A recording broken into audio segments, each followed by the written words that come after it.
now. We're going to talk about this after. I was about to start a very long thought. This is grand final starting. Prophecy versus hashtag is bad. Of InkForce 14, all for the money, which is $0. Coming at you right now. Someone posted my emote eating a Dorito in chat. Let's get into this first game of our grand finals right now as we have Prophecy versus Not Hive. Another Mako Mart Splat Zone. So, I mean, we've seen this map go back and forth a lot. We've seen how the spawn camping works. We're going to see how Hive's able to add their type of spawn camping. Now, just to reiterate, we do have a comp that's a little bit different than we thought we were going to see. We see the machine out of Hive, which wasn't expected, but we do see Tic Tac on the Charger and that H3. Wow, that was a good direct. Climbing up the wall. Yeah. Morse also got the jet of their own. Just the dualies left. It's actually Dreas, and he's just behind everybody. I don't know why he hasn't been called out yet. He actually does get a kill there. He's going to be continuing to be behind everybody. He's got the jet at the ready as well. Stingray's going to go up to put a lot of pressure down. Wow, they actually got the cap too. Okay. Yeah, that was actually kind of surprising because, like, for a minute, it looked like Dreas was kind of, like, out in the middle of no man's land as the rest of his team was getting taken down. But he managed to survive and really turn it into something that meant something, and they were able to take control of zone. Now, obviously, the lead at this point, which is a negligible one, but either way, hopping out on top of it is bad. Yeah. Well, last time we saw this map mode played, these not that significant leads started to matter a lot when you considered how much back and forth there was. That any significant stretch of time where you're getting points on the board can end up being the difference maker in the end. So with all this back and forth, if you're able to just hold the zone for like a good solid 30 seconds with no penalty, that could be enough to win you the game long term. And see, like, the team comp that Not Hive is using right now is like, I mean, like, you got the H3, and like the H3 is kind of just like this armor bot that also has decent aggressive potential, and it kind of. Oh wait, who's the Charger? What the heck? Actually, yeah, you're right. Is that? Oh, that's Marsh. Marsh has been playing Charger recently. So oh, that's right. Yeah, Prodigy told me all this stuff, and I just forgot. Yeah. My attention span's like, worse than Marsh's. Oh, bomb!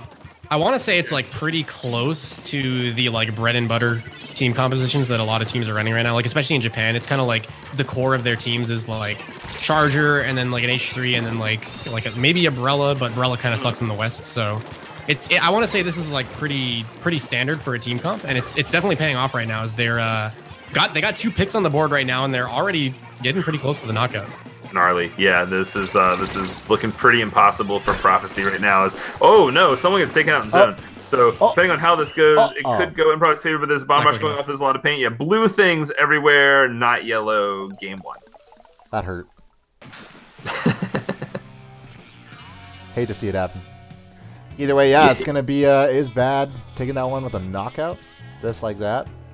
Dreas kind of just somewhat, above. He has his head above the water at least. With the amount of kills he got, but yeah, job well done to them. Moving on to game number 2, which should be Tower Control and Snapper Canal. Tower Control Snapper. So this will most likely kind of play out to be the opposite of what we've seen so far, where on zones you kind of have this inevitable knockout. We've seen it plenty of times on these Tower Control maps that we've been playing, that these are maps where it's really hard to actually just like get a push off of one successful slaying situation. Right. So gonna have to be really consistent grinding out the objective. Everything that you do has long-term consequences, because you might not be able to. Neither team might not be able to get a larger push. So we'll have to see that objective play. That objective play at work that we didn't see really in the zones game. Do you have any predictions for how this will go down? For Tower Control, I think if we have Marsh on the Charger, if he's able to kind of like Stingray bot enough, that's like already a clear advantage versus a team that doesn't have a Charger. Okay. Yeah, I mean... wait, what happened? The stream didn't see it. That was a Zar thing. Zar does his fun stuff, he likes to have fun when he's doing the spectator cam, and has some little treats for us in the intermissions. That's all. Gotcha. See, I remember I brought my so I never played any I've never played any online matches with my spectator account, and when I brought the Switch to Squidstorm and gave it to Zar to spectate with. When I got it back, the account was at level 2, so somebody played some Turf War, and he swears up and down that he didn't play it. So I always just wondered like who played online with this thing and unlocked Splattershot. Dude, that's like actually like so funny. Just like Yeah. That's like ultimate troll right there. It's just like he hands you the switch back. It's level 2, and it's like, oh, it wasn't me. I don't know who it was. Yeah. I'm like, what? It's like they changed the settings, and that was a pretty funny moment, man. But yeah, it's like they changed the settings, and they actually went to the store and unlocked Splattershot and bought some clothes and stuff too. Where it was just like level 0 junior or nothing. Yeah. And I'm like, all right, who? Not only did you play to get to level 2, you played, you went back to the plaza, you unlocked a bunch of stuff, and then you went back in after that, and nobody was your chunks too. I guess you probably wouldn't have any chunks. Yeah, you wouldn't have any chunks at that point, but yeah, you wasted my gold. My in-game gold that is oh so important to the Splatoon 2 metagame, and I totally do not have like 20 million of it sitting on my file right now. Yeah, no. Nowadays there's lots of the good stuff, but we are heading into Snapper. This should be fun. Similar comp from Not Hive. Is that the exact same comp? Prophecy, yes. I think it is at least at first glance. But yeah, Hive doesn't change up their comps that much unless it's really necessary. I mean, it's not the worst comp for this ever. You know, double dually, we always see that at them. The H3 makes a lot of sense. The Charger makes a lot of sense. Out of Prophecy, I really like the comp they have. They have the machine, so they have double ray, they have missiles, and they have Ink Storm. So a lot of specials that are really good for making the slow push happen. Not quite as good for having bursts of slaying happening all at once, but it seems to be working out for Prophecy so far. We've seen members of Hive go down. We really haven't seen Prophecy die in large numbers, but this is about to happen. Whew! I love watching just like the coordination of Hive's front lines. Like they always move together, and it's like they're both running dualies, so they're both just like dodge rolling around like left and right. It's like, oh, they're so cool. Yeah, Prodigy's like yelling out and call like, all right, now. Yeah, love it. I mean, it's not like Taylor and Dreas. They have like music going in the background, and they just like dodge roll to the beat. I wish. They just like sync up the song on YouTube. All right, 3, 2, 1, play. I mean, that'd be cute. What's the song they have though? It's probably something Taylor like Swift. Stop. Oh, jeez, Taylor Swift. Okay. You know, I went to the Taylor Swift concert because my girlfriend and I won tickets, and it ended up being like voted like the #1 like tour of the year or something like that. But the funny part about it was like I don't know if you remember if like someone tried to ping this one like pop artist. Her name is XCX Charlie, and the producers accidentally pinged SCDX Charlie on Twitter. Oh, I remember that. That girl opened up for Taylor Swift, so we got to see her live. And we were like making tweets like, "Oh my God, it's SCDX Charlie! I love paying it." Like, I can't believe SDX Charlie is going to be opening up for Taylor Swift. Yeah. Dreas with a really good flank there is going to be able to put a lot of damage on the members of Prophecy. It's just going to be one left now, which is Killer on that Charger. So they actually did bring a Charger to the board, which I think is a little bit uncharacteristic for Prophecy, but it is at least going to match them up in terms of how many Stingrays they're able to get to defend. Someone in chat said I think they started with Astral, actually. Oh, dear. But what a performance that would be. Yeah, that'd be pretty bad because I was already pretty drunk. So well, the cops would be there. I have no control over Astral at that point. So. Oh, Killer! What? Rip. What are you doing, dog? Rip. F in the chat for Killer. So worth mentioning, by the way, that Prophecy has a 58-point lead. Sure. Past the first checkpoint, kind of significant. Yeah. Not gonna lie, like this could definitely be one of those games where just no more points happen, and I think it's like also extremely significant because they're going up against like Hive, and it feels like Hive has been winning the team fights for the most part in this game, but like Prophecy still starting to get points now. Y'all say that, but not anymore. But like cool. Y'all. Hey, y'all. I mean, great word. Love it. Love using it in my everyday language. I love it too. Yeah, big fan. I think you guys are weird. Did we have the gamers rise up? in chat yet? Does that? Oh does the no, bot we do wanted to that? get the chat off for that, but we don't have the it, Rise works, Up gamers. it works in Academy every once in a while. It's just like a solid like 2 feet of like gamers rise up. I also, if you say rise up, it says gamers, so it's like gamers rise up gamers. Just over and over. Yeah, we're trying to work out the whole emote and like chatbot bit. Definitely crowdsourcing any suggestions there if anyone has them. So are you saying that if I subscribe to twitch.tv/endgametv1/subscribe right now? We are in the middle of the game. We don't need a chill moment right now. Like that, we're fine. We're chill. Subscribe to the subscribe. We By have- the way, probably not winning right now. Yeah, they really aren't. It's 45 seconds left to go in this one. More so up on the left side here. Gonna have to watch out. Probably trying to help his teammate. Oh god, the one is coming out somehow alive with the trade there.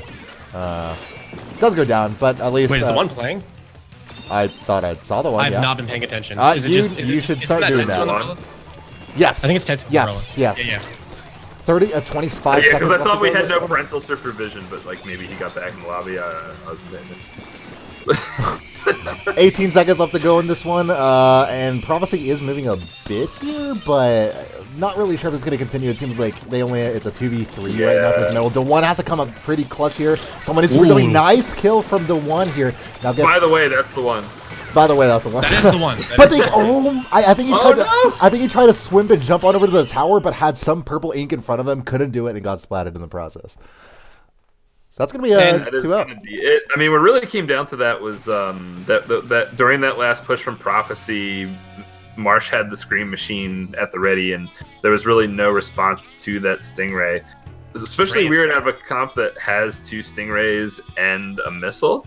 But no, it didn't happen, and what could have been, a game-winning push was just kind of stopped by a Stingray and tower control. Who would have seen that coming? Dreas pulled out 17 KA that game, and like the next highest on his team was like I think a 9, so that's pretty damn good. Yeah, we're not gonna talk about it. Don't worry about that. You know what? Him popping off. All right, expected. That's a day in the life. Expected. We expect this of you. A day in the life. You know what? So, if he gets less than 15, InkForce is canceled next week. I glanced at chat and I thought that Mullen was yelling at Prodigy for not using the recognizable name in tournament, and then I looked above that to see what Mullen had said before that, and it was nothing to do with team names. So if anyone in chat isn't aware of it, just go ahead and feast your eyes. Oh yeah, Prodigy brought us something interesting. I've caught on to it. I guess I never brought it up. The whole hashtag is bad. That makes sense to y'all, right? Like. Yes. Oh. Yeah, no. Last week, okay, cool. I'm just clearing the air here, just making sure we're in the know. I see. No, you don't. I see. I see. only gamers will get that reference. But all right. Never mind. Potential last game of the tournament, maybe, possibly. Would love to see this go to a game 5, and honestly, I think Prophecy can bring this back, but The games have been close. Yeah, that's the thing. Stingrays in Spanish. I mean, zones on this map is definitely a mode where, if Prophecy just does the right thing twice in a row, it'll be good. Yeah. But we'll see how this works out. So at the beginning, we do see a little bit of a slightly dominant position from Hive. They kind of have the zone, they're kind of pushing up, but no picks have happened. Now we finally get a pick. The Explosion goes down on the side of Prophecy. Arashi's going to pop this Inkjet, and they are going to start pushing. Can Arashi get this kill in mid? No. Will he die? No. Find out in the next episode. Classic. Either way, yeah. Marsh sees 2 people on the right there. Actually, I think Marsh probably only saw 1 person. Morse is also here. Rhea has no idea that Morse is probably here hiding right now. Yep, there it is. That was actually Killer behind No, me. that I was think Killer, they were yeah. shooting Morse, so yeah. Either way, Prophecy needs to get his own, now-ish, but they do want to be able to clear out the air, at least towards the center of the map and get a lot of control there. Then Splat Bomb will be able to get Rhea there. They should be able to get control of his own. They should be able to eventually. Probably. Yeah. Boys. They didn't really seem like they were too concerned getting it sooner than later, which I don't know if I agree with so much, but either way they get it. Back in control of it, and now this pretty crucial Stingray coming out from Marsh. If they're able to call out this flank, it might be. Is Killer gonna die to that? Ooh, No. Maybe not. Oh, wow, he actually What? cleaned up with a teammate though. So Marsh is somehow alive. Probably shouldn't be right now. And there's another person there. Marsh is not having a good time right now. How is Marsh? He's gonna jump Yeah, in. He's like, okay, I'm out. thank How is God. Marsh alive? I know Prodigy's gonna watch the VOD of this and be like, Marsh, you literally saw a butterfly and just like because he was And watching. started running. Marsh was watching this guy flanking him. Oh. He's like, okay, cool. I'm gonna just stingray into zone with a person next to me. Wait, y'all, watch out though, because like we're seeing Prophecy deep into Isbad's like HQ essentially is what we're seeing. So Morsa able to get at least a splat on the Prodigy. That should be the lead for them. Yeah, coming up here is it's definitely. completely green. Marsh going on the left, but Rashi knows that they're there. It's not going to be probably a successful flank. It's just going to be the Stingray. There's actually 2 people now. You definitely know that Prodigy called them out to go left. Yeah. They lost the lead. 2 players are now down for Prophecy, as this might be the pushback in. No, actually, the zone's going to get capped right underneath Prod's feet. He might not be able to get that. The bubbles are going to be coming in to secure it. They do get the cap right before those bubbles were able to explode. That was really close to being a knockout. Ooh, Killer and tries to land in the bubbles. Doesn't quite happen, and now Hive has really good control of the zone. Dre is pushing up onto the enemy plat, so they're going to try to make sure that they can get lead out of this one push. You know, they're definitely trying to not have to go through another penalty after this. Pushed up on the Prophecy's plat. A lot of explosives, but they're slowly being pushed back, and they don't have specials. So I think that we're going to be seeing a special push from Prophecy sometime soon. Bubbles going down. Inkjet should be at the ready, but now Hive has some specials too. Can the zone be taken from this?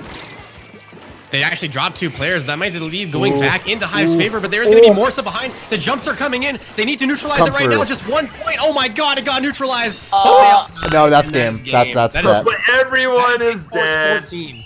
That is InkForce 14 going to #isbad. Yeah. Wow. Job well done to Isbad. I mean, they showed up kind of similar. You know, they came to grand finals for InkForce 13. Lost to a squad, I believe it was like Fuzzy. I don't know. Yeah, it was like a good crowd of It people, was but- Fuzzy, it was Kyo, it was Tic Tac, it was... Oh, right. Tic Tac has won now 2 InkForces in a row. I completely forgot about that. Why He also does won the very first InkForce with Hitzel. Oh, yeah.